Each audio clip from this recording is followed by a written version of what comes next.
अच्छा ठीक। सो आज बेसिकली हमें दो मेजर चीज़ों के ऊपर बात करनी है। First recycler view, second SQL light. Okay, तो कल हमने थोड़ा सा रिसाइकलर व्यू के बारे में पढ़ा था। आज बेसिकली हमारी लॉ कॉन्सेप्ट ये है कि यूजिंग रिसाइकलर व्यू हम एक ऐप बनाएंगे और फिर उस ऐप के अंदर हम एसक्यूएल लाइट डेटाबेस को ऐड करेंगे। आइडिया सिंपली है कि हम एक सिंपल सी नोट्स ऐप बनाएं जिसके अंदर हम नोट्स ऐड करते जाएं और फिर वो नोट्स हमारे डेटाबेस में सेव हो। और जितने नोट्स हम ऐड कर चुके हैं, जब हम वो ऐप रन करें तो वो नोट्स मुझे हमारे स्क्रीन पे नजर आए। तो इसमें एक प्रॉब्लम आता है कि जब मैं एक नोट ऐड करूंगा तो एक ही नोट नजर आएगी, जब दूसरी करूंगा तो दूसरा कार्ड आ जाएगा, तीसरा ऐड करेंगे तो तीसरा आ जाएगा। इस तरीके से हमारे पास मल्टीपल नोट्स ऐड किए जा सकते हैं और वो हमें मल्टीपल नोट्स मेन एक्टिविटी के ऊपर हमें दिखाना है। तो उसके लिए हमारे पास जो एक फीजिबल ऑप्शन आता है वो है रिसाइकलर व्यू का।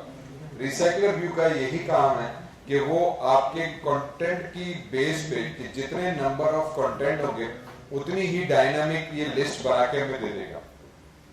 अगर ये मैं मैन्युअली करने बैठा तो अगर मेरे पास 5 नोट्स हैं तो मुझे 5 दफा कार्ड व्यू बनाना पड़ेगा। View 1, card 2, card 3, card 4, card 5। फिर अगर मैं उसमें और डेटा डाल रहा हूं तो मुझे हर डेटा के लिए नए सिरे से कार्ड बनाना पड़ेगा, कार्ड ऐड करना पड़ेगा, उसकी सेटिंग्स देनी पड़ेगी। और अब इस सिचुएशन में जहां पे मुझे ये नहीं पता कि मैं 2 कार्ड्स बना रहा हूं या 10 कार्ड्स बना रहा हूं या 100 कार्ड्स बना रहा हूं, तो हम ये ऐप इस तरीके से प्री डिफाइंड नहीं बना सकते। तो रिसाइकलर व्यू यहाँ पे हमें इसीलिए ही यूज किया जाता है कि वो डायनामिकली आपके आइटम्स खुद ब खुद बनाता जाएगा। जितने आप आइटम्स उसमें ऐड करोगे उतने ऑटोमेटिकली वो हमें कार्ड्स बनाकर देता जाएगा। ठीक है, हमारा काम सिर्फ ये है कि इसको मैनेज करना कि यार ये चीज काम कैसे करें। ठीक है, तो उसके लिए आज हम रिसाइकलर व्यू यूज करेंगे। दूसरा, क्योंकि हम नोट्स बना रहे हैं तो नोट्स बनाने के लिए हमें नोट्स ऐड करने और सेव करने, तो उसके लिए हम एसक्यूएल लाइट का इस्तेमाल करेंगे ताकि हम अपने लोकल डेटाबेस में अपने नोट्स को सेव कर सकें। फिर उस नोट्स को सेव करने के साथ साथ उसके ऊपर कुछ ऑपरेशन हम और परफॉर्म करेंगे। तो बेसिक हमारा आज का जो ऑब्जेक्टिव यही है कि एक सिंपल सी नोट्स ऐप बनाए जिसमें एक लिस्ट व्यू में हमारे नोट्स नजर आ जाए, हम नोट्स को ऐड कर सकें और नोट्स को हम व्यू भी कर सकें। ठीक है, अभी एडिट और डिलीट ये कॉम्प्लेक्स ऑपरेशंस नहीं रखे, फिलहाल ये 2 ऑपरेशंस, नोट्स ऐड करना और नोट्स व्यू करना। ये एडिट और डिलीट अब फिर मैं आपके ऊपर छोड़ूंगा कि अब आप उसको एडिट और डिलीट के ऑपरेशंस में कैसे करते हो। टेक्नोलॉजीज इसमें हम रिसाइकलर व्यू यूज करेंगे, कार्ड व्यू यूज करेंगे, एसक्यूएल लाइट इस्तेमाल होगी ताकि डेटाबेस में पीछे हमारे पास हमारे नोट्स सेव हो सके। ठीक है, तो अब इसमें बेसिक ऐप का आइडिया क्या बनेगा। बेसिक हम इसमें 3 एक्टिविटीज इस्तेमाल करेंगे। ठीक है, पहली एक्टिविटी होम एक्टिविटी है जिसके अंदर हम रिसाइकलर व्यू को दिखाएंगे। ये रिसाइकलर व्यू हमारे पास हमारे जितने भी नोट्स हम ऐड करते जाएंगे वो इस रिसाइकलर व्यू से जनरेट होंगे। ठीक है, इस रिसाइकलर व्यू को हमने कार्ड यूआई लेआउट देना है कि ये मेरा यूआई किस तरीके से काम करेगा। जो कार्ड व्यू है, कंटेंट है, वो यूआई हम इसको देंगे और वो रिसाइकलर भी उस यूआई को रिसाइकल करता जाएगा जितने हम नोट्स ऐड करते जाएंगे। सेकंड, दूसरी एक्टिविटी बनेगी ऐड नोट्स की। ऐड नोट्स की हमारे पास एक सिंपल सी एक्टिविटी बनेगी जिसमें हम ऐड का एक बटन बनाएंगे। जब मैं उस ऐड के बटन पे क्लिक करूंगा तो मेरे पास एक न्यू एक्टिविटी ओपन हो जाएगी जिसमें मैं अपना टाइटल कंटेंट रख के सेव का बटन डालूंगा तो मेरे डेटाबेस में मुझे सेव कर देगा। तो डेटाबेस में नोट्स सेव करके वापस जब होम स्क्रीन आएगी तो इस होम स्क्रीन को हम ऑटोमेटिकली रिफ्रेश करके वो नया नोट भी अब हमारे पास यहाँ पे डिस्प्ले हो जाएगा। ठीक है, तीसरी एक्टिविटी बनेगी व्यू नोट्स की कि जो नोट्स मैंने ऐड कर दी हैं अब जब मैं उस पर क्लिक करूंगा तो ये नोट्स मुझे वहां पे डिस्प्ले करके मुझे दिखाएगा कि ये नोट आपका पूरा मौजूद है, इसका पूरा कंटेंट आ जाएगा जैसे हम कोई भी रीड करते हैं। तो ये सिंपल 3 एक्टिविटीज हम बनाएंगे, उसमें हम अपनी पूरी नोट्स ऐप की एक्टिविटी को शो करेंगे। इसके अंदर हम होम, ऐड नोट, व्यू, ये 3 एक्टिविटीज बनेंगी और इन 3 के ऊपर फिर हम रिसाइकलर व्यू और डेटाबेस को कनेक्ट करेंगे। ठीक है, तो आगे बढ़े। अब सबसे पहले प्रोजेक्ट में जब आप न्यू प्रोजेक्ट करते हो तो आपको डिपेंडेंसीज ऐड करनी पड़ेंगी। रिमेंबर, रिसाइकलर व्यू के लिए आपको implementation Android x recycler view करके डिपेंडेंसी ऐड करनी पड़ेगी आपकी ग्रेडर फाइल के अंदर। तो जो आपकी ग्रेडर वाली फाइल है उसके अंदर आपने ये 3 डिपेंडेंसीज ऐड करनी है, रिसाइकलर व्यू की, कार्ड व्यू की और फिर एक गूगल मटेरियल यूआई की। ये यूजुअली बाय डिफॉल्ट ऐड की जाती है, पहले से मौजूद होती है, लेकिन फिर भी हम आगे एक फैब आइकॉन यूज करेंगे तो उसके लिए भी ये मटेरियल आईडी लाजमी चाहिए। तो अगर पहले से आपकी डिपेंडेंसी में मौजूद है तो फिर जरूरत नहीं है, वरना हम इसको कॉपी पेस्ट करके ऐड करके सिंक बटन पे क्लिक करेंगे तो मेरी डिपेंडेंसीज ऐड हो जाएंगी। तो ये ग्रेडर फाइल को हमने पहली डिपेंडेंसीज ऐड की। उसके बाद क्योंकि मैं अपने डेटा को डेटाबेस में सेव करूंगा तो डेटाबेस हमारा कैसा बनना चाहिए, उसकी स्कीमा बनाना लाजमी है। तो डेटाबेस के लिए हमने कहा कि हम सिंपल सा डेटाबेस बनाएंगे, उसके अंदर एक टेबल होगी, टेबल के अंदर एक आईडी बनाएंगे जो हमारे पास इंटीजर वैल्यू उठाएगी और वो प्राइमरी की होगी, ठीक है। उस आईडी से हम पहचानेंगे कि हमने कितने नोट्स हमारे सिस्टम में ऐड किए, फिर हम उसको ऑटो इंक्रीमेंट लगा देंगे। ऑटो इंक्रीमेंट क्या करेगा कि जैसे जैसे नोट्स ऐड होते जाएंगे आईडी ऑटोमेटिकली इंक्रीमेंट होती जाएगी, सिंपल डेटाबेस ऑपरेशन है। फिर दूसरा हम उसमें टाइटल बनाएंगे। टाइटल हमारे पास क्या करेगा कि टाइटल सिंपल टेक्स्ट में हम अपने नोट्स का टाइटल देंगे। कंटेंट एक टेबल का कॉलम बना दिया, उसको भी टेक्स्ट कर दिया कि उसके नोट्स के हमने कंटेंट बनाया। तो सिंपल टेबल बनाए, 3 कॉलम है, आईडी, टेक्स्ट और आईडी, टाइटल और कंटेंट, ठीक। ये हमारे पास स्कीम बन गया कि आगे जब हम डेटाबेस बनाने जाएंगे तो ये मेरे पास 3 स्ट्रक्चर में डेटाबेस आ जाएगा। अब आ जाते हैं प्रोजेक्ट के ऊपर मेन। अब इसकी फाइल मैपिंग को समझो।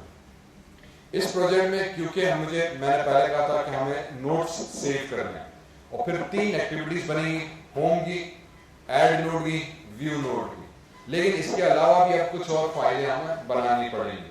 सबसे पहले हम आ जाते हैं हमारे एक्टिविटी main.xml। इसके अंदर हमारी होम यूआई है, हम रिसाइकलर व्यू यूज करेंगे और एक फैब का बटन यूज करेंगे। मैं बटन के ऊपर बात करता हूँ, ठीक। ये मेरी मेन एक्टिविटी बनेगी। दूसरी फाइल बनेगी आइटम node.xml की। ये हमारे पास कार्ड लेआउट की फाइल बनेगी। ये सिंपल एक लेआउट फाइल बनेगी। उस लेआउट फाइल के अंदर हम अपना कार्ड व्यू का टेम्पलेट देंगे, इसके साथ एक्टिविटी एसोसिएट नहीं होती, ठीक है। ये कल हमने एक्सप्लेन किया था। क्योंकि रिसाइकलर व्यू कंटेंट को रिसाइकल करता है, अब कौन सा कंटेंट हो वो हमें उसको बताना पड़ेगा कि यार ये वाला कंटेंट है, इसको तुमने बार बार रिपीट करना है और ये डेटा उसका चेंज करना है बेस्ड ऑन जो डेटा पीछे से आ रहा है। तो उसके लिए लाजमी है कि हम इसको इंफॉर्मेशन दें कि हमें कौन सा कार्ड या कौन सा लेआउट रखना है। तो हम एक अलग से लेआउट फाइल बनाएंगे, उसमें हमने सिंपली कार्ड लेआउट रखा और वो कार्ड लेआउट हमारा इस रिसाइकलर व्यू के अंदर जाके बार बार रिपीट होता रहेगा, ठीक है। फिर मेन एक्टिविटी डॉट जावा, ये वो फाइल है जो एक्टिविटी मेन के साथ ऑटोमेटिकली बन जाएगी। इसके अंदर हम लोड लिस्ट का ऑप्शन देंगे, जो लिस्ट व्यू में नजर आएगी उसको लोड भी करेंगे और ओपन करेंगे ऐड स्क्रीन करने के लिए या व्यू करने के लिए। 2 और स्क्रीन का ऑप्शन भी हमारे पास मेन एक्टिविटी में आएगा। फिर चौथी फाइल बनेगी अडॉप्टर की। अब जैसे रिसाइकलर व्यू के बारे में हम पढ़कर आए कि रिसाइकलर व्यू हमारे पास एक व्यू को रिसाइकल करता है, एक टेबल की सूरत में काम करता है, ठीक है। जैसे रेस्टोरेंट में हमारे पास टेबल्स होती है, फिर उस टेबल के ऊपर मुझे प्लेट्स भी रखनी है, वेटर को बुलाना है, किचन से खाना लेकर आएगा, वो उस टेबल्स पे खाना रखेगा, ठीक। ये पूरा एक प्रोसेस किचन का होता है। तो रिसाइकलर व्यू सिर्फ टेबल का काम करता है। उसपे प्लेट्स हमने एक आइटम नोड से क्रिएट की कि ये कार्ड व्यू है, ये प्लेट्स को रिप्रेजेंट करती है।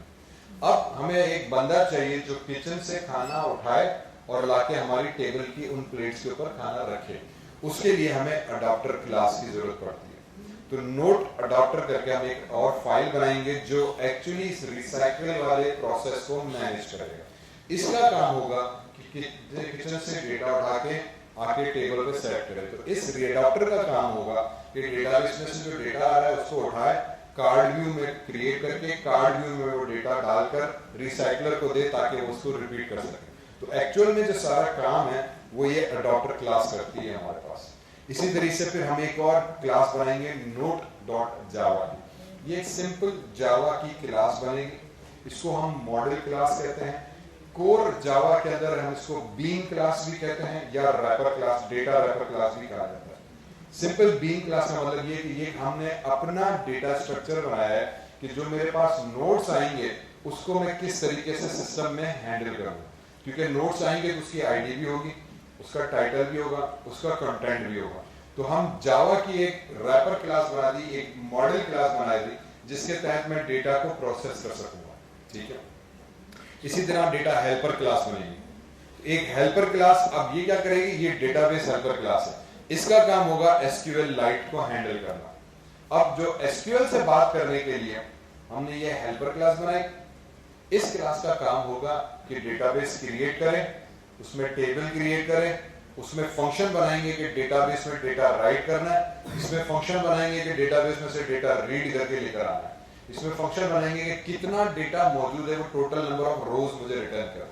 तो जितना भी डेटाबेस का ऑपरेशंस का काम है वो हमने एक अलग फाइल बनाई डेटाबेस हेल्पर करके, सारा कोड इसमें रख दिया। ये एसक्यूएल लाइट के लास्ट वीक में हम पढ़ कर आए थे क्या डेटाबेस को हम कैसे मैनेज करते हैं। ये वही कोड होगा जो लास्ट वीक प्रीवियस लेक्चर में मैंने दिया था, उसी कोड में हमने सिर्फ टेबल का नाम, वैल्यूज और फील्ड चेंज किए।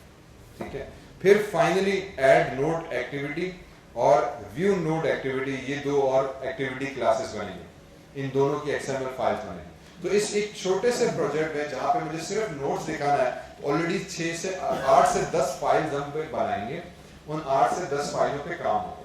ठीक है, तो थोड़ा सा इसको इसीलिए समझाने के लिए मैं क्लियर कर दिया गया, ये वो मुख्तलिफ फाइल्स हैं जो हम बनाएंगे। और इसी सीक्वेंस में आगे मेरी तमाम स्लाइड्स मैंने रखी हैं ताकि आपको कॉन्सेप्ट क्लियर हो जाए कि यार हमने किस तरीके से कौन सी फाइल बनाई। तो हम एक्टिविटी से स्टार्ट करेंगे, आइटम नोड कार्ड बनाएंगे, मेन एक्टिविटी में उसको कनेक्ट करेंगे जो डेटा को लोड करेगा, अडॉप्टर बनाएंगे जो कि हमारे पास रिसाइकलर व्यू को कनेक्ट करेगा, नोड की एक क्लास बनेगी जो डेटा को रैप करेगी, डेटाबेस हेल्पर की क्लास बनेगी जो डेटाबेस को राइट करेगी, उसके बाद एक्टिविटी ऐड की एक बनेगी और एक्टिविटी व्यू की बनेगी। ठीक है, थोड़ी बात हमें थोड़ी बहुत चल कुछ भी नहीं आया चल ओके यस, क्योंकि जब हम ऐप बनाने बैठते हैं तो हर ऐप की, फिर मैंने वही शुरू में आपको बताया था कि रिक्वायरमेंट्स आती है, एसआरएस बनता है कि मेरी ऐप में क्या क्या चीजें होंगी। तो वो मैंने प्रीवियस स्लाइड में आपको एक्सप्लेन कर दिया कि इसमें होम एक्टिविटी होगी, हमें ऐड भी करना है, व्यू भी करना है, लिस्ट भी दिखानी है। अब जब इसका हम स्ट्रक्चर बनाने बैठे तो ये मेरे पास फाइल का स्ट्रक्चर आएगा, क्योंकि मैंने ऐप बना ली तो ये थोड़ा समझाने के लिए हमने और वाज़ेह कर दिया कि यार आपको ये फाइलें चाहिए होंगी कोड को मैनेज करने के लिए। और ये बहुत सिंपल सी है, जितनी जिससे आपकी ऐप कॉम्प्लेक्स होती जाएगी उतनी नंबर ऑफ फाइल्स और उसमें कोड बढ़ता चला जाएगा। ठीक है, आगे बढ़ते हैं। सबसे पहले आ जाते हैं होम एक्टिविटी के अंदर। ठीक है, तो जो हमारी मेन एक्टिविटी है, मैंने प्रोजेक्ट बना लिया था, डिपेंडेंसी ऐड कर दी थी। मैं आ जाता हूं अपनी मेन एक्टिविटी .xml के अंदर। इसके अंदर आए और मैंने यूआई कंपोनेंट बना दिया। यूआई कंपोनेंट में अंदर हमने सिंपली क्या किया कि कल लेआउट रखा, लेआउट के अंदर हमने टेक्स्ट का हेडर दिया और रिसाइकलर व्यू यहाँ पे क्रिएट कर दिया। फिर हमने यहाँ पे एक फ्रेगमेंट का बटन बनाया है जो कि हमें मिलता है बटन्स के अंदर। जब आप बटन्स में जाओगे तो नीचे एक फ्लोटिंग बटन बनता है, ये वो बटन है जो किसी व्यू के साथ फिक्स नहीं होता, रो या कॉलम में नहीं आता, ये स्क्रीन के ऊपर फ्लोट करता हुआ हमें नजर आता है। ठीक, इसको हम कहते हैं फ्लोटिंग बटन। अक्सर ऐप्स के अंदर कॉमन हमें नजर आता है, चैट का बटन आता है या हेल्प का बटन आता है या कॉन्टैक्ट का बटन आता है वगैरह वगैरह। ठीक है, तो ये हमारे पास एक नीचे एक छोटा सा फ्लोटिंग बटन यहाँ पे बना के दे देगा। ये इस बटन के ऊपर हमने जब क्लिक करेंगे तो हम अपना नोट ऐड कर सकते हैं।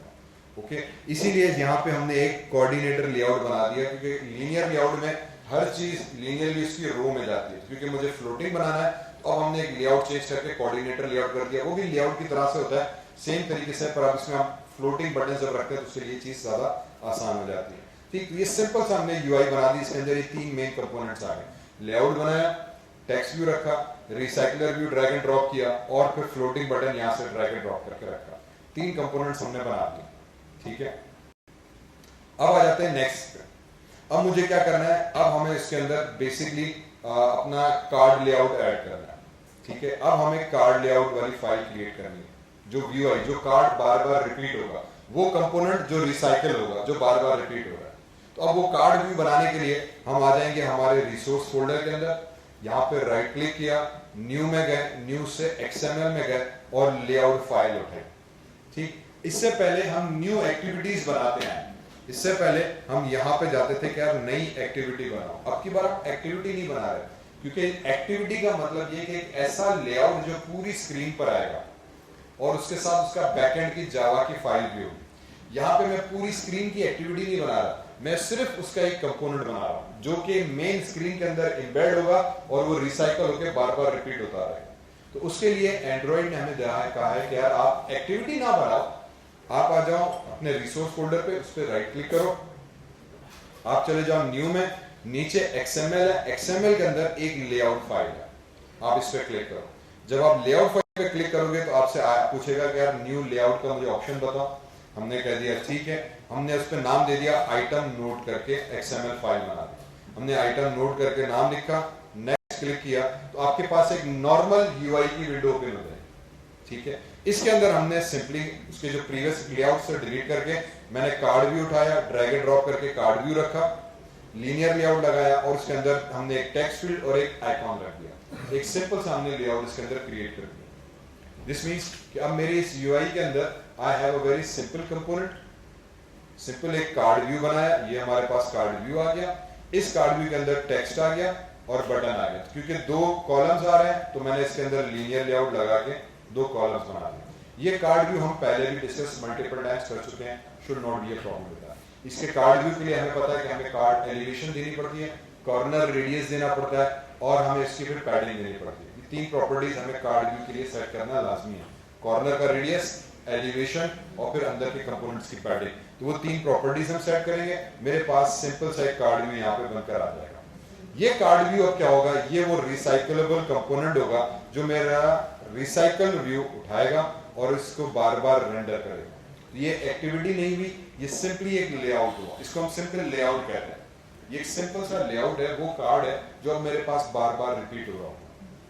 ठीक है, तो अब हमारे पास ये जो कार्ड हमने बनाया इसको हमने बार बार रिपीट कराने के लिए नया लेआउट बनाया था। अब आप नोट करोगे इसमें जावा के अंदर इसकी कोई एक्टिविटी जावा फाइल नहीं होगी, सिर्फ लेआउट के अंदर उसकी XML फाइल पड़ी है, उसका हमने यहाँ पे कार्ड व्यू बना के कंपोनेंट रखा।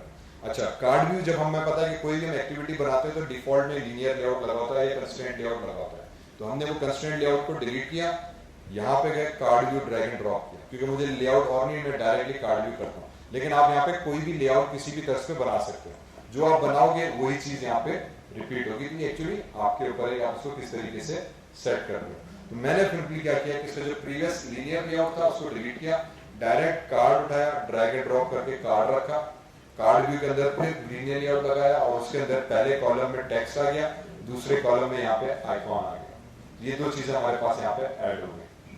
ठीक, अब आ जाते हैं तीसरे पे। ठीक, ये तीन शुरू की दो फाइलें हमने बनाई थी, XML एक मेन एक्टिविटी की, उसको UI डिजाइन कर दिया, फिर हमने अपना कार्ड व्यू बना दिया। अब डेटा मॉडल तीसरी फाइल जो बनेगी, तीसरी फाइल में हम डेटा मॉडल पे काम करेंगे।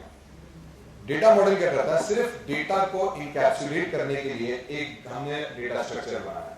इसको कोर जावा के अंदर हम बीन क्लास भी कहते हैं, BEAN। ठीक है, बीन क्लास का मतलब ये है कि वो सिंपली डेटा को कंपास करता है।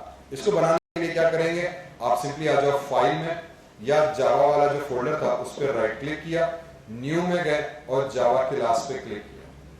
ठीक, जब इस पे आप क्लिक करोगे तो ये आपको एक सिंपल सा पॉपअप दे देगा, उसमें हमने जावा का नाम दे दिया notes.java। ठीक, हमने फाइल का नाम दे दिया notes.java। जब ये फाइल देके ओके करेंगे तो हमारे पास वो note.java करके हमारे पास वो फाइल बनकर आ जाएगी। जब ये फाइल आ गई तो हमारे पास notes.java ओपन हो जाएगी। अब इसके अंदर हमने कोड रखना है। ठीक है, इसके अंदर कोड क्या रहा है, इसके अंदर सिंपल हमारे पास वेरिएबल्स आ जाएंगे। मैंने क्रिएट किया इंटीजर ID, स्ट्रिंग टाइटल और स्ट्रिंग कंटेंट, क्योंकि मेरे डेटाबेस में ये तीन चीजें जा रही हैं, क्योंकि डेटाबेस में ये तीन चीजें जा रही हैं तो हमने ID, टाइटल, कंटेंट तीन के वेरिएबल बनाया, कंस्ट्रक्टर बनाया इसी क्लास के नाम से। हमें पता है कि जावा में हम जब भी ऑब्जेक्ट बनाते हैं तो उसका कंस्ट्रक्टर कॉल होता है। तो जब इस नोड का ऑब्जेक्ट बनेगा, एक सिंगल नोड का ऑब्जेक्ट बनेगा तो उसका कंस्ट्रक्टर कॉल होगा। उस कंस्ट्रक्टर को हमने तीन आर्गुमेंट दिए, ID, टाइटल और फिर स्ट्रिंग कंटेंट। तो जैसे इसका ऑब्जेक्ट बनेगा हम ये तीन आर्गुमेंट्स देंगे, वो तीनों आर्गुमेंट्स की बेस पे इसके इस क्लास वेरिएबल्स को यहाँ पे उसने इनिशियलाइज कर दिया, तो मेरे पास मेरा डेटा सेट हो जाएगा। फिर नीचे हमने तीन मेथड्स दिए, पहला है get ID, get title, get content, और फिर उसके बाद तीन और मेथड्स हैं set ID, set content, set title और सेट कंटेंट, ये 3 गेट और सेट के मेथड है। अब इसमें क्या होता है, हम डेटा को सेव कर रहे हैं एक जावा के ऑब्जेक्ट के अंदर। उसको सेव करने के लिए हमारे पास आईडी, टाइटल, कंटेंट, ये हमारे पास डेटा आ गया। इस डेटा को उसमें डालने के लिए हमने कंस्ट्रक्टर कॉल किया, ऑब्जेक्ट बनाया, उसको आर्गुमेंट्स दिए। अब डेटा को रीड करने के लिए हमने गेट का मेथड लगाएंगे। गेट आईडी करेंगे तो मुझे आईडी रिटर्न करेगा, गेट नेम करेंगे तो गेट टाइटल करेंगे तो टाइटल रिटर्न करेगा, गेट कंटेंट करेंगे तो कंटेंट रिटर्न कर देगा।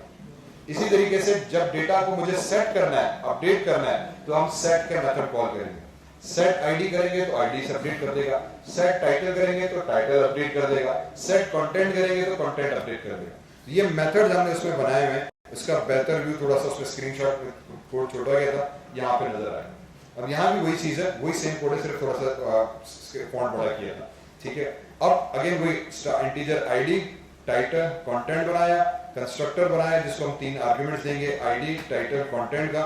वो दिस डॉट आईडी मींस इस वाले वेरिएबल को इस वाली की वैल्यू के साथ इनिशियलाइज कर दो, टाइटल को इस वाले टाइटल के साथ इनिशियलाइज कर दो, कंटेंट को इसके साथ इनिशियलाइज कर दो। फिर हमने गेट आईडी की, तो जब मैं गेट आईडी करूंगा तो रिटर्न करेगा आईडी जो भी हमने सेट की। गेट टाइटल करेंगे तो वो रिटर्न कर रहा है टाइटल, गेट कंटेंट कर रहे हैं तो वो रिटर्न कर रहा है कंटेंट वैल्यू। ये मेथड कहलाता है जिससे मैं डेटा रीड कर रहा हूँ। डेटा को वापस सेट करना है, अगर कंस्ट्रक्टर से नहीं क्रिएट कर रहे हैं तो आप सेट के मेथड्स कॉल करोगे। सेट आईडी, आईडी को अपडेट कर दो तो this dot ID is equal to ID, जो आईडी हम पैरामीटर देंगे वो यहाँ पे असाइन हो जाएगा। सेट टाइटल किया, string title, this dot title is equal to title, तो ये टाइटल को मेरे पास सेट कर दे, वो यहाँ पे असाइन किया। इसी तरह से कंटेंट, ये कहलाती है हमारे पास मॉडल क्लास। इसको हम कोर जावा के अंदर बीन क्लास कहते हैं या डेटा रैपर क्लास कहते हैं। ये सिंपली 3 वेरिएबल्स को सेव कर रहे हैं, उसको गेट मेथड से रीड भी कर रहा है, सेट मेथड से वैल्यू सेट भी कर रहा है। तो ये सिंपली प्योर डेटा के ऊपर काम करता है, प्योर ऑब्जेक्ट के ऊपर काम करता है। तो इसको हमने एक एक्स्ट्रा क्लास बनाई है जिसमें मैं अपनी नोट्स जो बनाऊंगा उसका डेटा रखूंगा इसके अंदर, ताकि मैं फिर ऐप में उसको यूज कर सकूं कि यूजर ने किस नोट पे काम कर रहा है। ठीक है, ये तीसरी फाइल हमने बनाई। अब आ जाते हैं चौथी फाइल के ऊपर। रिमेंबर 10 फाइलें बनानी हमने। ठीक है, ये अभी चौथी फाइल हमारे पास है। इस चौथी फाइल में अब हम डेटाबेस के साथ कनेक्ट करेंगे। तो मैंने डेटाबेस के लिए एक हेल्पर फाइल बनाई। अगेन इसका प्रोसेस भी वही होगा कि हम फाइल में गए, न्यू में गए, ठीक है, न्यू में जाके जावा क्लास पे क्लिक किया तो आपके पास पॉपअप आ जाएगा। मैंने नाम दे दिया उसका डेटाबेस हेल्पर डॉट जावा। टेक्निकली नाम आप कोई भी दे सकते हो, जरूरी नहीं, लेकिन अमूमन हम फाइल्स का नाम वो देते हैं जो हमें समझ में आ गया इस फाइल पर काम किया, क्योंकि ऐसे ऑलरेडी क्या थी, अभी इसमें 10 फाइल है, ऐसे आपके पास फाइलों का कोड बैकएंड का बढ़ता चला जाएगा। तो हमने डेटाबेस हेल्पर करके नाम दे दिया। अब डेटाबेस हेल्पर के अंदर क्या कोड आएगा, वही कोड जो हमने लास्ट वीक एसक्यूएल के अंदर डिस्कस किया था। फॉर एग्जांपल, अगेन कोड याद रखने वाली कहानी नहीं है, कॉन्सेप्ट समझो, क्योंकि कोड इतना बड़ा है कि मैं लाइन बाय लाइन समझाने बैठा तो भी बहुत टाइम लग जाएगा। तो बेसिकली हमने इसमें वेरिएबल बनाया स्ट्रिंग डेटाबेस नेम, नाम दे दिया डेटाबेस का, हमने डेटाबेस का वर्जन बनाया, टेबल का नाम बताया कि क्या टेबल का नाम होगा। फिर हमने डेटाबेस हेल्पर का कंस्ट्रक्टर कॉल किया, यहाँ पे जो क्लास का नाम था डेटाबेस हेल्पर उसी नाम से कॉल किया। इसको कॉन्टेक्स्ट का एक वेरिएबल देना। ये कॉन्टेक्स्ट का वेरिएबल जब हम इस क्लास का ऑब्जेक्ट बनाएंगे मेन एक्टिविटी में, वहां पे हम इसको कॉन्टेक्स्ट का पैरामीटर पास करते हैं दिस करके कि मेरा करंट कॉन्टेक्स्ट ये है, कि मींस मैं ये इस हेल्पर को कौन सी क्लास में इस्तेमाल कर रहा हूं, तो वो कॉन्टेक्स्ट का ऑब्जेक्ट वहां पे जाएगा। कंस्ट्रक्टर जब एग्जीक्यूट होगा तो हम सुपर करके उसके पेरेंट क्लास के कंस्ट्रक्टर को कॉल करते हैं और फिर हम उसको डेटाबेस का नाम और वर्जन दे देंगे। तो जब आप इस क्लास का ऑब्जेक्ट क्रिएट करोगे तो ये कंस्ट्रक्टर एग्जीक्यूट करोगे, कंस्ट्रक्टर एग्जीक्यूट हुआ तो ये डेटाबेस क्रिएट कर देगा। फिर दूसरा मेथड आता है ऑन क्रिएट का। ठीक है, ऑन क्रिएट का जो हमारे पास मेथड है, ये ऑन क्रिएट का मेथड क्या करेगा, आपकी टेबल क्रिएट कर देगा। ओके, इसके अंदर भी वही कोड है कि हमने स्ट्रिंग क्रिएट, पहले अपनी स्ट्रिंग लिख दी जो डेटाबेस का स्कीमा हम बना कर आए थे, उसमें क्रिएट टेबल, टेबल का नाम दे दिया, आईडी इंटीजर, प्राइमरी की, ऑटो इंक्रीमेंट, ये उसके पैरामीटर दे दिए, टाइटल टेक्स्ट आ गया, कंटेंट टेक्स्ट आ गया। और फिर इसको एग्जीक्यूट कराने के लिए हम डेटाबेस डॉट एग्जीक्यूट एसक्यूएल का फंक्शन कॉल किया जावा का, और अपनी इस एसक्यूएल क्यूरी जो बनाई थी स्ट्रिंग की वो पास कर दी, तो ये मेरा टेबल क्रिएट कर देगा। इसी तरीके से जैसे लास्ट टाइम ने किया था, फिर हमारे पास इंसर्ट का क्यूरी आ जाती है। अब इंसर्ट का हमने एक फंक्शन बनाया और उस फंक्शन के थ्रू हमने जो डेटा होगा उसको रीड करा के डेटाबेस में राइट कराएंगे। ठीक है, इसका भी वही कोड है, हमने इंसर्ट नोट करके एक फंक्शन बनाया, नाम आप कोई भी रख सकते हो इसका। इसको भी हम स्ट्रिंग टाइटल देंगे और स्ट्रिंग कंटेंट देंगे कि यार ये स्ट्रिंग टाइटल है और कंटेंट है। अब यहाँ पे आईडी नहीं दी, आईडी इसीलिए नहीं दी क्योंकि आईडी ऑटोमेटिकली ऑटो इंक्रीमेंट है। ठीक है, तो जब मैं न्यू नोट बनाऊंगा तो एक्चुअली मुझे सिर्फ टाइटल देना है, कंटेंट देना है। आईडी हम यहाँ पे नहीं देंगे क्योंकि आईडी को मैं डेटाबेस में ऑटो इंक्रीमेंट कर रहा है। ऑटो इंक्रीमेंट का मतलब है कि जैसे जैसे डेटा आता जाएगा आईडी का नंबर ऑटोमेटिकली इंक्रीमेंट होता जाएगा, मुझे आईडी देने की जरूरत नहीं। तो इसीलिए जब हम डेटा इंसर्ट करा रहे हैं मैंने कहा यार सिर्फ टाइटल बताओ और कंटेंट बताओ। फिर इसको हमने रैप करा दिया कंटेंट वैल्यूज के अंदर। अब कंटेंट वैल्यूज भी लास्ट वीक हमने डिस्कस किया था, इफ एनीबॉडी रिमेंबर्स, किसी को याद है कंटेंट वैल्यूज क्या था? किसी को याद है कंटेंट वैल्यूज क्या था? हाँ बेटा, कंटेंट वैल्यूज फंक्शन हमने क्यों यूज किया था लास्ट टाइम एसक्यूएल के अंदर?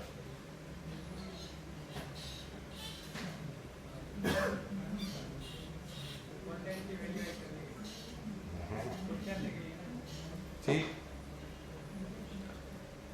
लास्ट टाइम भी हमने जावा के अंदर, एसक्यूएल के अंदर जावा के थ्रू कंटेंट वैल्यूज का एक ऑब्जेक्ट क्रिएट किया था। अब लॉजिक ये है कि हमारे पास एक तरफ एसक्यूएल है, दूसरी तरफ एंड्रॉइड की ऐप है और हमने बीच में ये डेटाबेस हेल्पर जावा का कोड क्रिएट किया। इस जावा का काम है कि एंड्रॉइड में से डेटा उठाए जो उसकी यूआई है और एसक्यूएल में जाके डेटा राइट करे। इस हेल्पर का सारा मकसद ये कि मैं एंड्रॉइड ऐप से डेटा उठाऊं और उसको जाके एसक्यूएल में राइट करूं। तो यहाँ पे जावा एज अ मिडलमैन काम कर रहा है। अब जब जावा एसक्यूएल का डेटा एंड्रॉइड का डेटा रीड कर रहा है तो वो रीड करके वो डायरेक्टली एसक्यूएल को नहीं भेज रहा, वो पहले क्या कर रहा है कि वो उसको कंटेनर में सेव कर रहा है।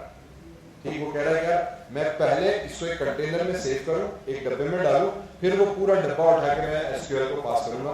एक एक वैल्यू करके मैं पास नहीं कर रहा क्योंकि वो ऑपरेशंस बहुत ज्यादा हो जाएंगे। तो उसके लिए हमने कंटेंट वैल्यू का ऑब्जेक्ट यूज किया।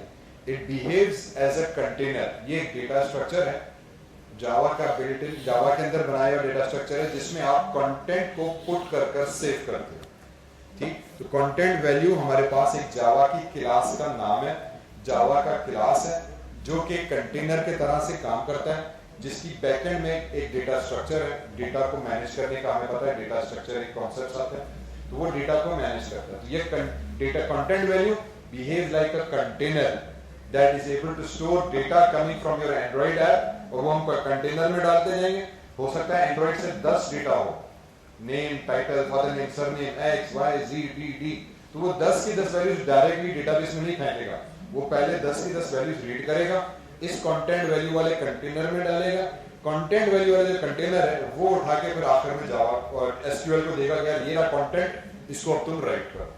ठीक है, तो यहाँ पे अब हमने वही किया, कंटेंट वैल्यूज का एक ऑब्जेक्ट बनाया। फिर इस कंटेंट वैल्यूज को हमने कहा कि v.put टाइटल उसमें डालो और v.put कंटेंट उसमें कमेंट डालो। ये टाइटल हमारे पास जब स्ट्रिंग का फंक्शन कॉल होगा तो उसमें हमने इसको पास किया था स्ट्रिंग वैल्यूज, v.put का टाइटल वहां पर आ गया, ये कॉलम का नेम आ गया, यहाँ पे कंटेंट आ गया जो यूजर ने भेजा था वो उठा के डाला, v इसके वेरिएबल का नाम दिया।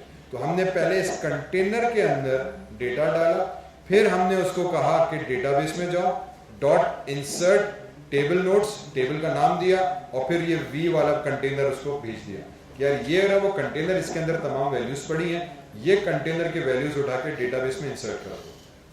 ठीक, तो इससे हमारे पास डेटाबेस इंसर्ट हो जाएगा। तो ये वो फंक्शन है। इसी तरीके से फिर हमारे पास अगले दो फंक्शंस आते हैं जिसमें आया होता है गेट नोट्स बाय आईडी का। ठीक, ये गेट नोट बाय आईडी का एक फंक्शन आ गया। इसका काम क्या है? सेम चीज। इसको जब भी अब मुझे कोई नोट डेटाबेस में से रीड करना है मैं उसको आईडी दूंगा। ठीक है, इंटीजर आईडी दी, ये फंक्शन कॉल किया, ये भी वही एसक्यूएल डेटाबेस के साथ कनेक्ट करेगा, गेट रीडेबल डेटाबेस का कनेक्शन लेगा।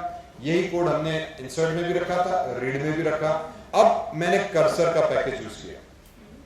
अब हमने क्या किया, यहाँ पे कर्सर यूज किया और इसको कहा database dot raw query select ID title content from table notes where ID is equals to जो आईडी अभी यूजर ने मुझे यहाँ भेजी है उसके लिए। ये स्टैंडर्ड एसक्यूएल की क्यूरी आई। हमें पता है कि डेटाबेस में से कोई भी रिकॉर्ड रीड करने के लिए हम सेलेक्ट की क्यूरी लगाते हैं, फिर कॉमा टेबल कॉलम के नाम देते हैं, आईडी नाम, कंटेंट नाम, टेबल कंटेंट नाम, फिर कंडीशन लगती है वेयर क्लॉज से, where ID is equal to, ये वाला रिकॉर्ड उठा के लाओ, पूरी की पूरी रो मत लाओ। तो वो हमें पूरी की पूरी रो सिंगल जिसकी आईडी मैच होगी वो पूरी आईडी रीड करके ला के देगा। ठीक, जब वो आईडी हमारे पास रीड होकर आएगी तो अब वो जवाब किस सूरत में हैंडल हो। अब एसक्यूएल से जो डेटा आ रहा है वो एक रॉ पूरी रो आ रही है, अब वो जावा के पास आएगी, फिर जावा से उठा के उसको वेब उस एंड्रॉइड ऐप पे दिखाएगा। वही प्रोसेस रिवर्स वाला। राइट करते वक्त एंड्रॉइड से यूआई से डेटा उठाया, जावा ने कंटेनर में डाला और कंटेनर आगे एसक्यूएल को दिया कि यार एसक्यूएल में डेटा राइट करो। अब रिवर्स प्रोसेस, अब एसक्यूएल से मैंने डेटा रीड किया तो मुझे फिर एक और कंटेनर चाहिए। अब क्योंकि डेटा रो फॉर्म में आ रहा है तो जावा यहाँ पे कर्सर कर एक और कंटेनर इस्तेमाल कर रहा है। यहाँ पे कर्सर करके हम एक कंटेनर इस्तेमाल कर रहे हैं जिसका काम ये कि वो जो रो में डेटा आ रहा है जिसके अंदर 4, 5 या 50 कॉलम्स हो सकते हैं, हर कॉलम के अंदर अलग अलग डेटा आता है, तो वो डेटा हमारा उठाकर इस कर्सर वाले ऑब्जेक्ट के अंदर डाल दो। ये भी कंटेनर की तरह से बिहेव करता है। कोई भी कंटेनर है उसमें रो पूरी की पूरी आ जाएगी और हर रो के कॉलम का इंडिविजुअल डेटा उसमें अनफरादी तौर पर पड़ा होगा। ये भी जावा का एक और डेटा स्ट्रक्चर टाइप का कंटेनर है that is able to store multiple values, in this case the values that are coming from database. तो वो पहले हम कर्सर में डालेंगे और फिर वो कर्सर से हम रीड कर अपने वेब पे वो एंड्रॉइड वाली ऐप को देंगे कि कर्सर के रो 1 में क्या था यहाँ पे पुट करो, रो 2 को डेटा पुट करो, रो 3 को कहाँ पुट करो। ठीक है, तो ये कंटेनर से यहाँ पे डेटा हमने पुट किया। ये हो गया gate notes bye ID, ID से नोट्स रीड करने के लिए। इसी तरीके से एक और फंक्शन बना दिया get all notes. Get all notes करूंगा तब क्योंकि मुझे जो मेन यूआई है उसमें सारे नोट्स मुझे दिखाने हैं, तो गेट ऑल नोट्स करके बना दिया। अब की बार हमने इसमें लिस्ट बना दी, अब की बार हमने इसमें लिस्ट बना दी कि जितने भी नोट्स आएंगे उसकी एक लिस्ट बनाओ कि कितने नोट्स आ रहे हैं, और उसके अंदर हमने क्यूरी लगा दी select ID title content from table notes, और उसको हमने कह दिया कि यार इसको जो है आप ऑर्डर बाय आईडी डिसेंडिंग कर दो। I am sure order by clause आपने डेटाबेस में पढ़ी हुई हो। ठीक है, ऑर्डर बाय हमारे पास डेटाबेस में कीवर्ड यूज होता है जो आपकी डेटा को ऑटोमेटिकली असेंडिंग या डिसेंडिंग ऑर्डर में सॉर्ट कर देता है। तो जितनी भी आईडीज आ रही है उसको असेंडिंग ऑर्डर में सेव करते हुए हमने सेलेक्ट आईडी टाइटल करके क्यूरी लगाई, तो उसने सारा का सारा डेटा रिटर्न किया। वो वापस मैंने कर्सर के अंदर डालकर सेव करा दिया और उसको फिर हमने लिस्ट फॉर्म में उठाकर सेव स्टोर करा देंगे ताकि मेरे पास पूरी एक लिस्ट करके डेटा आ जाएगा। ठीक, तो ये हमारे पास एक और मेथड बना दिया गेट ऑल नोट्स करके। इसी तरीके से डिलीट नोट्स का भी मेथड बनाया कि जो मैं आईडी आपको दूंगा उस आईडी को जाके डेटाबेस में से डिलीट कर दूंगा। तो इस तरह से 4 फंक्शन हमने ऑलरेडी इसमें बना दिए। डेटा को इंसर्ट करने का, डेटा को रीड करने का, तमाम रोज को रीड करने का और डेटा को डिलीट करने का। अब इसमें अपडेट की क्यूरी हमने नहीं डाली, डिलीट का अपडेट का ऑपरेशन मेरे पास नहीं था, लेकिन डिलीट का हमने ऑपरेशन डाला कि अगर कोई रो डिलीट करनी है तो हम उसको डिलीट भी कर सकते हैं। ठीक, ये वही स्टैंडर्ड कोड है जो हमने लास्ट वीक भी एसक्यूएल का पढ़ा था। जो चीज डिफरेंट हो रही है वो सिर्फ टेबल के नाम, कॉलम के नाम डिफरेंट हो रहे हैं, और ये पैरामीटर्स के। यहाँ पे अगर आईडी यूज कर रहे हैं तो हम आईडी से डिलीट कर रहे हैं। कहीं पे लास्ट टाइम एग्जांपल में हमने रोल नंबर यूज किया था, रोल नंबर से डिलीट कर रहे थे तो वहां पे हमने नाम चेंज किया था। बाकी लॉजिक बेसिकली सेम बैठती है। हेंस डेटाबेस पे जब भी हम काम करते हैं तो हम एसक्यूएल के अंदर एक क्लास बनाते हैं हेल्पर की, उसको एक्सटेंड कराते हैं एसक्यूएल हेल्पर के साथ, फिर उसके अंदर कंस्ट्रक्टर से उसकी डेटा को पॉपुलेट किया जाता है और 4 फंक्शंस बनाए जाते हैं। इंसर्ट करना, अपडेट करना, डिलीट करना, ऑल डेटा रीड करना और सिंगल डेटा को रीड करना, डिपेंडिंग ऑन आप इसको किस तरीके से करना चाह रहे हैं। ये बेसिक ऑपरेशंस आपको हर डेटाबेस में करने होंगे। जो चीज डिफरेंट आ जाती है वो कॉलम के नाम है या फाइल का नाम है, बाकी प्रोसेस वही है, कोड वही है। क्यूरी आपको ऑब्वियसली डिपेंडिंग ऑन आप किस तरीके से डेटा रीड कराना चाह रहे हो, आपको क्यूरी रीड करनी पड़ेगी उस हिसाब से। फॉर एग्जाम्पल यहाँ पे मैंने ऑर्डर बाय क्यूरी लगा दी कि डेटा को असेंडिंग ऑर्डर में या डिसेंडिंग ऑर्डर में सॉर्ट करके मुझे दो। तो ये मेरी क्यूरी यहाँ पे डिफरेंट होगी कि select ID title name. Last time हमने स्टूडेंट का रिकॉर्ड रीड किया था तो हमने select student name, father name, email, department, roll number, वो वाले कॉलम दे देंगे। तो वो जो फील्ड्स हैं वो तब्दील होंगी, बाकी बेसिक लॉजिक आपकी सेम रहेगी। ठीक, ये था हमारे पास डेटाबेस हेल्पर का code. Okay, again line by line code याद नहीं रखना है, इस कोड को मुझे याद रखना है। क्योंकि ये कोड याद रखना मुश्किल हो जाता है, हमें टेम्पलेट उठा के यूज करते हैं। But you have to understand कि कहाँ पे एडिटिंग करनी है। आप जब अपनी ऐप बनाओगे तो अब मुझे कहाँ पे चेंजेस करनी है। ये नोट्स की ऐप है, फॉर एग्जाम्पल आप टू डू ऐप बना रहे हो, टू डू टास्क, आज मुझे क्या क्या टास्क करने हैं मैं उसकी एक ऐप बनाता हूँ, जो भी टास्क करने में टास्क एंटर करता हूँ, सेम लॉजिक लगेगी और वो इंस्टेड ऑफ नोट्स मुझे सिंगल टास्क ऐड करके दिखाता जाएगा। ठीक है, तो अब उसमें क्या होंगे, अब उसमें कंटेंट नहीं, सिंगल टाइटल की जगह पे टास्क आ जाएगा, कंटेंट की जगह पे हो सकता है डेट आ जाए कि मैं ड्यू डेट लगा दूं कि कब स्टार्ट होगी। तो अब क्योंकि मैं टेबल चेंज कर रहा हूं, मुझे सिर्फ यहाँ पे वैल्यूज चेंज करनी है फील्ड्स की और क्यूरी की, बाकी लॉजिक पूरे कोड का हमें सेम आएगा। तो आपको इसीलिए कॉन्सेप्ट समझना है इस कोड का, क्या है कोड काम कैसे कर रहा है, कोड के सिंटैक्स वर्ड बाय वर्ड पे हमें फोकस ज्यादा नहीं करना होता। यही चीज फिर हम आगे जाते हैं। अब ये हमने डेटाबेस का हेल्पर बनाया 5वीं क्लास। छठा फाइल जो बनेगी वो बनेगी नोट अडॉप्टर की। नोट अडॉप्टर बेसिकली अब रिसाइकलर व्यू के लिए इस्तेमाल करते हैं। रिसाइकलर व्यू अब अडॉप्टर को यूज करेगा, जैसे कल हमने एग्जांपल किया था। तो अब इस अडॉप्टर का काम होगा कि एसक्यूएल का डेटा जो आ रहा है उसको रीड करो, इस रिसाइकलर को दो, उसका कार्ड लेआउट है वो कार्ड लेआउट क्रिएट करो, फिर उस कार्ड में कहां पे कौन सा डेटा पुट होगा वो डेटा पुट करो, और वो पूरा कार्ड पैकेज करके रिसाइकलर को दो ताकि उसको वो रिपीट करता जाए। और जितने दफा जितने नंबर ऑफ रिकॉर्ड्स मेरे डेटाबेस में मौजूद है उतनी दफा तुमने ये प्रोसेस रिपीट करना है। तो अडॉप्टर जो है वो हमारे पास ये मेन मिडिलमैन काम करता है, जैसे हमने कहा वेटर का काम करता है कि किचन से डेटा उठाना है, एक आइटम है, 2 आइटम है, 10 आइटम है, वो आइटम उठाकर लाना है, उसको पता होना चाहिए कितने आइटम्स हैं, वो आपके टेबल पे रखने हैं, उसको सॉर्ट करके टेबल में सजाकर पूरा कौन सी चीज कहाँ पे रखना है। तो ये सारा ऑपरेशन हम करते हैं हमारे हेल्पर क्लास में। इसके लिए अगेन वापस फाइल में गए, जावा में जाके न्यू प्रोजेक्ट न्यू पे क्लिक किया, न्यू में जाके मैंने जावा क्लास सेलेक्ट की, मेरे पास छोटा सा एक पॉपअप आ जाता है, उसमें मैंने नोट अडॉप्टर करके .java फाइल का नाम दे देंगे, नाम देके ओके करेंगे तो हमारे पास नोट अडॉप्टर जावा फाइल बन जाएगा। अब क्योंकि ये रिसाइकलर व्यू है तो बाय डिफॉल्ट आपको सिर्फ public class note adopter bracket start bracket close मिलेगा। फिर हम इसमें लिखेंगे x tends recycler view dot adopter, इस वाली फाइल को हम एक्सटेंड करते हैं ताकि मेरा रिसाइकलर व्यू वाला जो पेरेंट है उसका सारा फंक्शनैलिटी मेरे पास आ जाए। ठीक है, उसके बाद फिर हमने इसमें वेरिएबल्स डिक्लेयर कर दिए कॉन्टेक्स्ट का कि मेरा करंट कॉन्टेक्स्ट कौन सा होगा, और मेरे लिस्ट व्यू बना दी। लास्ट एग्जांपल में हमने एरे यूज किया था। अब क्योंकि मेरे पास लिस्ट ऑफ आइटम्स आएंगी, नोट्स इन लिस्ट फॉर्म आ रहा है, तो जावा का एक और हमने यूटिलिटी पैकेज का यूज करेंगे कंटेनर, इसको हम लिस्ट करते हैं। ठीक है, अब ऑलरेडी हमने कंटेंट वैल्यू यूज किया, हमने कर्सर यूज किया, लास्ट क्लास में हमने एरे लिस्ट यूज किया था, आज हम सिंपली लिस्ट यूज कर रहे हैं। तो there are many different scenarios जहां पे हर कंटेनर अलग अलग यूज हो सकता है। एक कंटेनर भी हर जगह यूज हो सकता है, लेकिन हर किसी की अपनी लिमिटेशंस आती हैं। तो लिस्ट क्योंकि हमें सिंपल सा लिस्ट फॉर्म प्रोवाइड करता है तो much easier way of working with that. Okay, तो यहाँ पे हमने लिस्ट व्यू कंटेनर क्रिएट कर दिया। अब हम उसको कह देंगे नोट अडॉप्टर, इसी का कंस्ट्रक्टर क्रिएट किया। जब कंस्ट्रक्टर हम क्रिएट करेंगे तो उसको मुझे कॉन्टेक्स्ट का वेरिएबल देना पड़ेगा और लिस्ट देनी पड़ेगी, तो मैं इसको पॉपुलेट कर दूंगा। ठीक है, तो अपने इस वेरिएबल्स को पॉपुलेट कर देगा। फिर इसके अंदर अब जो मेन फंक्शन है, ये तो हुआ पहला ऑपरेशन कंस्ट्रक्टर बनाना, ताकि जब मैं इसका अडॉप्टर बनाऊं तो मैं इसको कंटेंट दूंगा और लिस्ट दूंगा। ठीक, इसका मतलब अब लिस्ट क्या होगी, वो डेटा होगा।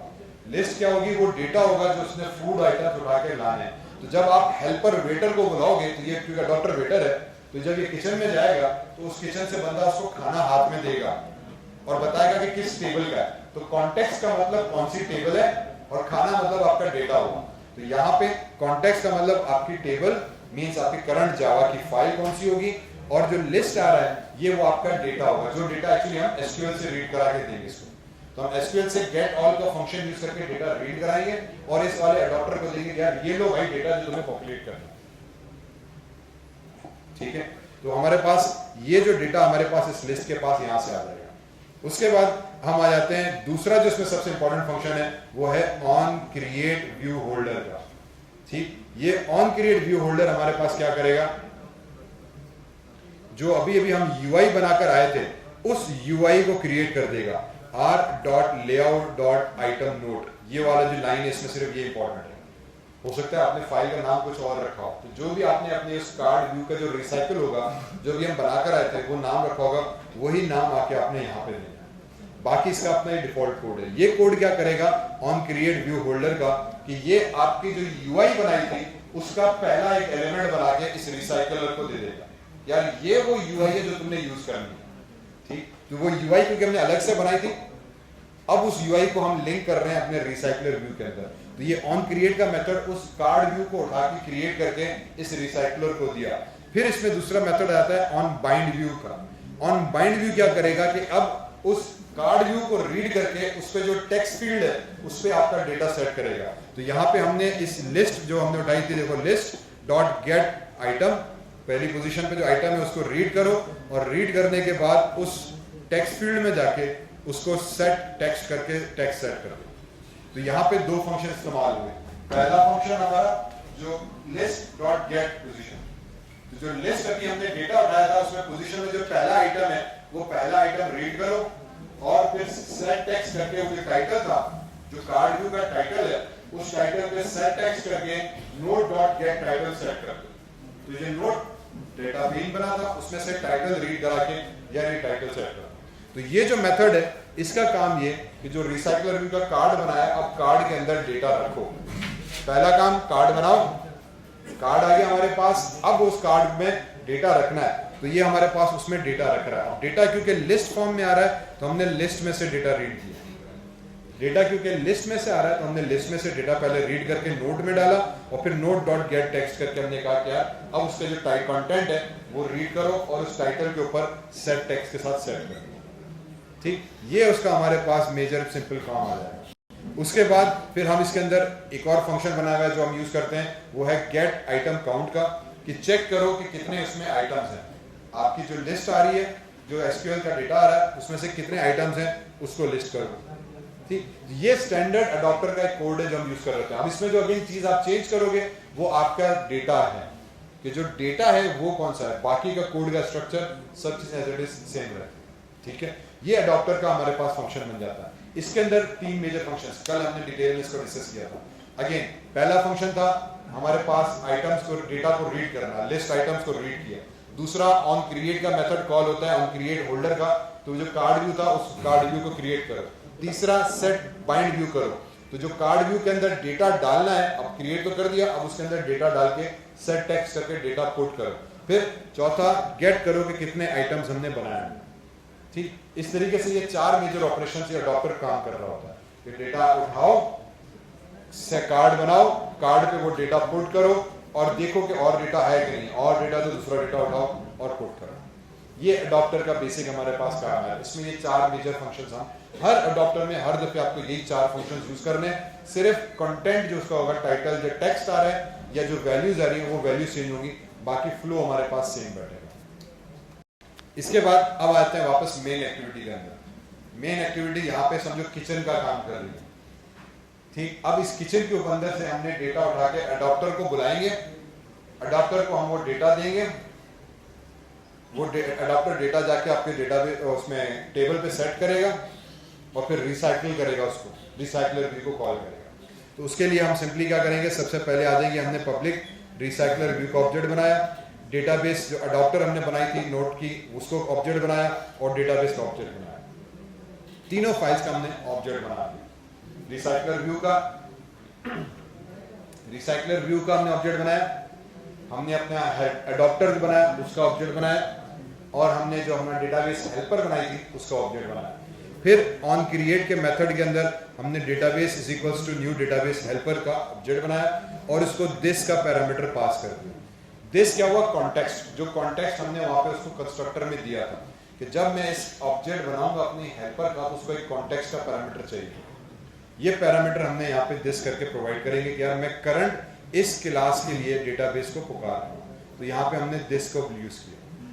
ठीक है, तो इसका यहाँ पे रहा। फिर हमने ये रहा, आई थिंक लाइन मिस हो गई, ओके, ये रहा r.id notes, find view bye id notes। जो नोट्स हमने बनाए थे उसके व्यू हमने गेट किया, और id डॉट जो बटन था उसको भी गेट करा दिया। ये जैसे नॉर्मली हम बाकी चीज़ों करते हैं, क्योंकि बटन के ऊपर भी मैंने इवेंट लगाना है, तो तो जो बटन हम बनाएंगे फैब वाला ऑन क्लिक का, उसको रीड करा दिया हमने यहाँ पे, ठीक है। फिर हम आ जाएंगे यहाँ पे सेट लेआउट मैनेजर। अब ये इसकी एक और इंपॉर्टेंट क्लास है, क्योंकि आपने रिसाइकलर व्यू का ऑब्जेक्ट यहाँ पे बनाया हुआ है RW नोट्स का, और उसको हमने यहाँ पे इनिशियलाइज करा दिया RV नोट्स का, रिसाइकलर व्यू नोट्स। इसको हम कह देंगे सेट लेआउट मैनेजर। ये एक फंक्शन कॉल करना है, उसको हम कहेंगे new linear layout manager, new linear layout manager. अब ये क्या करेगा, क्योंकि कार्ड ए कार्ड का उसको रिसाइकल करना है, अब उसको हमें ये बताना पड़ेगा कि यूआई के अंदर उसको लेआउट आपने कैसे रखना है। पहले कार्ड, दूसरा कार्ड, तीसरा कार्ड रो फॉर्म में आएंगे, कॉलम फॉर्म में आएंगे। तो उसके लिए ये एक डिफॉल्ट फंक्शन हम कॉल करते हैं जो कि है लेआउट मैनेजर, ठीक है। तो सेट लेआउट मैनेजर कॉल करते हैं और उसको न्यू करके ऑब्जेक्ट बनाते हैं लेआउट मैनेजर का। ये उसकी डिफॉल्ट क्लास मौजूद है, लीनियर लेआउट करके वो रो बाय रो आपके डेटा को ऑर्गेनाइज कर देगा। इसका ऑब्जेक्ट हम बना देंगे। उसके बाद फैब के ऊपर सेट ऑन क्लिक लिसनर लगा देंगे कि जैसे ही मैं फैब वाले बटन पे क्लिक करूं तो तुम न्यू जो एक्टिविटी होगी हमारे पास उसकी तरफ स्विच हो जाओ। न्यू एक्टिविटी कौन सी, न्यू एक्टिविटी ऐड नोट्स की। तो हमने यहाँ पे ऐड नोट्स वाली एक्टिविटी जो थी वो कॉल करा दी कि यार जब इस पे क्लिक हो तो इंटेंट में जाके मेन एक्टिविटी, करंट एक्टिविटी से अब तुम स्विच कर जाओ इस वाली एक्टिविटी के ऊपर, ठीक है। और फिर हमने लोड नोट्स करा दिया। जब ये ऑपरेशन कंप्लीट हो जाएगा तो वापस लोड नोट्स की हमने एक मेथड कॉल किया जो हमने नीचे यहाँ पे दिया है। अब लोड नोट्स क्या कर रहा है कि वो लिस्ट व्यू उठा रहा है, उसमें जा रहा है डेटाबेस में db.get all notes। तो लोड नोट्स क्या करेगा कि डेटाबेस में जाएगा, database.get all notes। डेटाबेस क्या था, जो हमने डेटाबेस हेल्पर बनाई थी, उसको ऑब्जेक्ट हम ऊपर बनाकर आए थे, उसमें जाएगा get all notes करके क्यूरी एग्जीक्यूट करेगा, मींस उसके क्लास के फंक्शन को कॉल करेगा। क्योंकि हमने डेटाबेस हेल्पर के अंदर ये 4 फंक्शंस बनाए हैं, get all notes, insert, read record, read record वगैरह। तो पहले हमने get all notes किए तो वो तमाम नोट्स डेटाबेस में से रीड करेगा और उसने लिस्ट वाले डेटा स्ट्रक्चर या कंटेनर को असाइन कर दिया। फिर हमने नोट्स अडॉप्टर में गए और उसको दिस और ये नोट्स का पैरामीटर पास कर दिया। अब नोट करोगे जो नोट्स अडॉप्टर का हमने कंस्ट्रक्टर बनाया था उसमें हमने ये रखा था कि जब इस क्लास का कंस्ट्रक्टर पास बनेगा या इस अडॉप्टर का ऑब्जेक्ट बनेगा तो उसको कॉन्टेक्स्ट देंगे और डेटा देंगे। मींस ये अडॉप्टर किचन में जाएगा, किचन को हम बताएंगे कि यार कौन सी टेबल है और कौन सी डिशेस है, कौन सा डेटा है। तो ये जो दिस है, ये दिस मुझे टेबल का बता रहा है कि करंटली इस टेबल पे जाओ, और नोट्स ये वो लिस्ट थी जो अभी अभी मैंने यहाँ से रीड की है, जो कि डेटाबेस में से गेट ऑल मेथड्स रीड करके मुझे लाएगा। तो मैंने यहाँ से जब बटन पे क्लिक होगा या गेट लोड ऑल नोट्स पे फंक्शन एग्जीक्यूट होगा तो वो डेटाबेस में जाएगा, फंक्शन कॉल करेगा, तमाम रिकॉर्ड्स रीड करेगा, वो रिकॉर्ड्स रीड करके लिस्ट एक कंटेनर में डालेगा क्योंकि रिकॉर्ड्स बहुत सारे हैं, इसीलिए यहाँ पे लिस्ट का हमारे पास इंपॉर्टेंट फंक्शन आता है कि बीच में कंटेनर चाहिए। तो डेटाबेस से सारा रिकॉर्ड रीड किया, जावा के लिस्ट में डाला, वो लिस्ट उठाकर हमने रिसाइकलर के अडॉप्टर को दे दिया। अडॉप्टर के अंदर हमने कोड रखा हुआ है कि इस लिस्ट को उठाओ और इसके जाके कार्ड लेआउट पे इसके एक एक आइटम को डिस्प्ले कर दो, ठीक है। तो वो लिस्ट जब जाएगी उसमें 10 रोज होंगी, 40 रोज होंगी, वो पूरी की पूरी लिस्ट अडॉप्टर के पास होगी। अब वो अडॉप्टर के पास डेटा आ गया, अब वो उठाएगा और उसको रीड करेगा और प्रोसेस करता जाएगा, एक एक रो उठाएगा और आपके लिस्ट आइटम्स में पॉपुलेट करना शुरू कर देगा। तो ये चीज हमारे पास यहाँ पे क्लियर करेगी। उसके बाद नेक्स्ट में हम आ जाते हैं ऐड नोड एक्टिविटी पे। अब जब मैं ऐड वाले बटन पे क्लिक करूं तो मेरे पास नेक्स्ट की एक्टिविटी क्रिएट होगी, ठीक है। अब जब मैं नोड ऐड नोड की एक्टिविटी पे क्लिक करूं तो मेरे पास न्यू एक्टिविटी ओपन हो जाए। तो उसके लिए अगेन हम न्यू फाइल में गए, न्यू में गए, एक्टिविटी में गए और न्यू एम्प्टी एक्टिविटी बनाई। इस एक्टिविटी का काम होगा कि मैं इसमें नोट्स ऐड कर सकूंगा। तो जब इसको हमने क्लिक करेंगे तो डायलॉग बॉक्स आ जाएगा। यहाँ पे मैंने दे दिया ऐड नोट एक्टिविटी, तो ये मेरे पास न्यू ऐड नोट एक्टिविटी बना देगा। फिर आगे गए तो मेरे पास ये पूरी एक्टिविटी बनकर आ जाएगी। अब इसकी मैंने सिंपली यूआई सेट कर दी। यूआई से मकसद ये कि मैंने इसमें लीनियर लेआउट लगाया, ऊपर टेक्स्ट व्यू लगाया, दूसरा टेक्स्ट व्यू लगाया और एक बटन लगा दिया। क्योंकि नोट में सिंपली 2 चीज आनी है, टाइटल आना है, कंटेंट आना है और फिर सेव का बटन देना है। तो ये 3 चीजें दी, लीनियर लेआउट करके टाइटल दिया, कंटेंट दिया, टेक्स्ट व्यू और एक बटन लगा दिया। जब मैं इस पर क्लिक करूंगा तो ये मेरे डेटा को उठाएगा। अब अगेन एंड्रॉइड से ये डेटा उठाएगा, जावा को देगा, डेटाबेस हेल्पर को, डेटाबेस हेल्पर वो डेटा उठा के डेटाबेस में स्टोर करेगा, ठीक है। तो अब हम आ जाते हैं जावा के ऊपर। तो ऐड नोड एक्टिविटी के हम जावा में चले गए। यहाँ पे क्या हुआ, वही एडिट टेक्स्ट, एडिट टाइटल और एडिट बटन, 3 ऑपरेशंस रीड किया। डेटाबेस हेल्पर का मैंने ऑब्जेक्ट कॉल किया 20 से जावा का। फिर मैंने उसको कहा कि यार पहले ये फील्ड्स रीड करो, जैसे हम करते हुए आए हैं। जावा से मैंने यूआई के एलिमेंट्स को रीड कराया और फिर जब हमने बटन पे गए, button save on click listener पे यहाँ पे कोड दिया। इसको मैंने कहा कि जैसे ही तुम में क्लिक हो तो एडिट टेक्स्ट में जाओ, गेट टेक्स्ट करो, टू स्ट्रिंग करो, कि जो टेक्स्ट फील्ड थी उसको रीड करो, उसको उठा के वेरिएबल में सेव करो। फिर edit content, get text to string, means edit text field हमने बनाई हुई थी उस पे जो यूजर ने डेटा रखा है उसको रीड करो। गेट टेक्स्ट मेथड वो डेटा रीड करके लाएगा, उसको स्ट्रिंग में कन्वर्ट किया और फिर स्ट्रिंग वाले वेरिएबल को असाइन कर दिया। फिर यहाँ पे हमने इफ की कंडीशन से चेक किया कि क्या यूजर ने डेटा एंटर किया था या ब्लैंक फील्ड बना के सेव पे कर दिया। अगर ब्लैंक थी, नो डेटा था, तो उसको मैसेज दे दो कि प्लीज एंटर सम डेटा और आगे डेटाबेस में सेव नहीं करो। वरना फिर वही डेटाबेस में जाओ, डीबी इंसर्ट नोड। अब इंसर्ट नोड क्या है, वो फंक्शन है जो हमने डेटाबेस हेल्पर में बनाया था। तो ये डीबी उठाएगा, डेटाबेस हेल्पर में जाएगा, इस फंक्शन को एग्जीक्यूट करेगा। इसको उसने देखो टाइटल दिया, कंटेंट दिया, 2 आर्गुमेंट पास किए। ये फंक्शन मेरे डेटाबेस के डीबी हेल्पर के फंक्शन को कॉल करेगा जो जाके जावा में एसक्यूएल में डेटाबेस सेव करेगा। तो यहाँ पे हमने ऐप से डेटा उठाया, जावा के थ्रू डेटा रीड किया, फिर जावा के थ्रू डेटाबेस हेल्पर को कॉल किया, फिर डेटाबेस हेल्पर ने वो डेटा उठा के एसक्यूएल में जाके सेव किया। तो ये 4 स्टेप्स में परफॉर्म हुआ। डेटा यूआई में दिया, एंड्रॉइड ऐप के अंदर, एंड्रॉइड ऐप से जावा में डेटा रीड कराया गेट टेक्स्ट करके, वो गेट टेक्स्ट का डेटा उठा के डेटाबेस हेल्पर को दिया, इंसर्ट डेटा के फंक्शन कॉल करा के इंसर्ट डेटा ने डेटा उठा के वो जाके डेटाबेस में राइट कराया। ठीक, तो ये इसका हमारे पास प्रोसेस फ्लो डायग्राम आता है। उसके बाद व्यू नोट्स की एक्टिविटी, ये आखिरी एक्टिविटी बनेगी। व्यू नोट्स की एक्टिविटी है कि जब मेरे पास नोट्स की पूरी लिस्ट आ जाएगी, जब मैं उस पर क्लिक करूंगा तो अब मैं नोट्स देख सकूं। देखने के लिए अगेन हम व्यू क्रिएट न्यू एक्टिविटी में जाएंगे। एम्प्टी एक्टिविटी क्रिएट की, उसका नाम दे दिया व्यू नोट्स एक्टिविटी, तो मेरे पास एक ब्लैंक एक्टिविटी आ जाएगी। इसके अंदर भी सिंपली मैंने पुराना जो लेआउट था उसको डिलीट किया। एक हमने स्क्रॉल व्यू डाला, हो सकता है कि कंटेंट बहुत ज्यादा हो, बहुत बड़ा नोट हो तो मैं उसको स्क्रॉल कर सकूं, तो हमने यहाँ पे स्क्रॉल व्यू भी डाला, लीनियर लेआउट डाला, टाइटल डाला और कंटेंट डाला। तो स्क्रॉल व्यू मेन डाला, उसके अंदर ये टाइटल आ जाएगा, ये नीचे कंटेंट आएगा, क्योंकि अभी ब्लैंक है तो कुछ नजर नहीं आ रहा। ठीक, तो ये हमने व्यू वाली एक सिंपल सी एक्टिविटी बना दी जिसमें आप कंटेंट को व्यू कर सकते हो। तो जिस आईडी पे, जिस नोड पे मैं क्लिक करूंगा उसका कंटेंट मुझे व्यू होकर डिस्प्ले हो जाएगा। तो ये एक्टिविटी बना दी। इसके भी हम जावा में चले गए। इसके अंदर हम वही कहेंगे टेक्स्ट व्यू उठाओ, व्यू टाइटल उठाओ, कंटेंट उठाओ, डेटाबेस हेल्पर के साथ कनेक्ट हो जाओ। फिर हम आ जाएंगे यहाँ पे on create find view activity node को जाके कनेक्ट करो और वहां से फिर टाइटल उठाओ, find view bye ID title, content और डेटाबेस हेल्पर का ऑब्जेक्ट बनाया और फिर इस मॉडल के तहत इंटेंट से रीड कराया कि कौन से बटन पे क्लिक हुआ था। फिर उसको हमने दिया कि नोड में जाओ, जो जावा का ऑब्जेक्ट बनाया था, गेट नोड बाय आईडी हमने मेथड कॉल किया।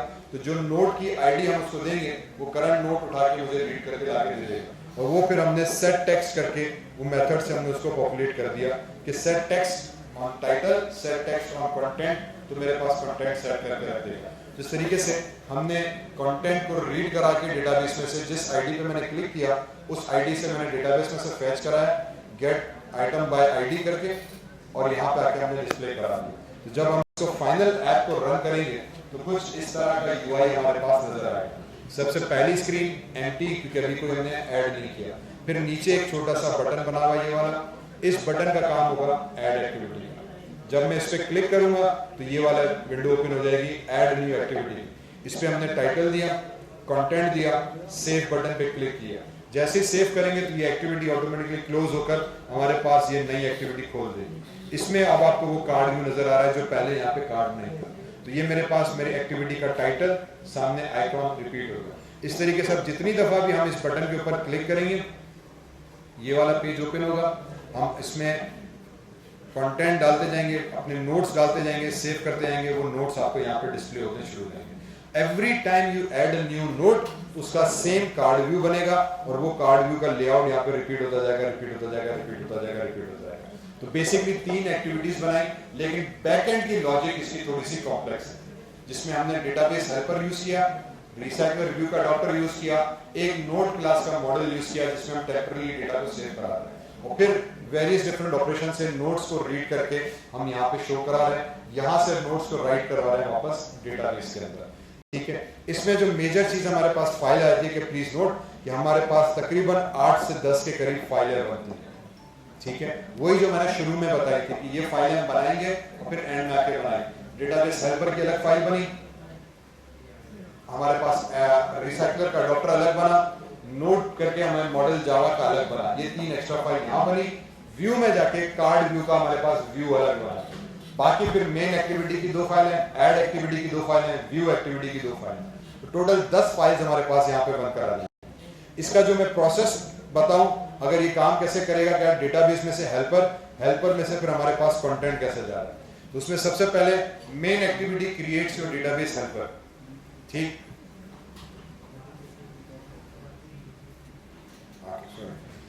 मेन स्टेप में हमारे पास आ जाता है कि मेन एक्टिविटी जब आपकी एग्जीक्यूट होगी, सबसे पहले हमें पता है कि मेन एक्टिविटी हमेशा सबसे पहले एग्जीक्यूट होती है। जब मेन एक्टिविटी एग्जीक्यूट होगी तो वो आपके डेटाबेस हेल्पर का ऑब्जेक्ट बनाएगा।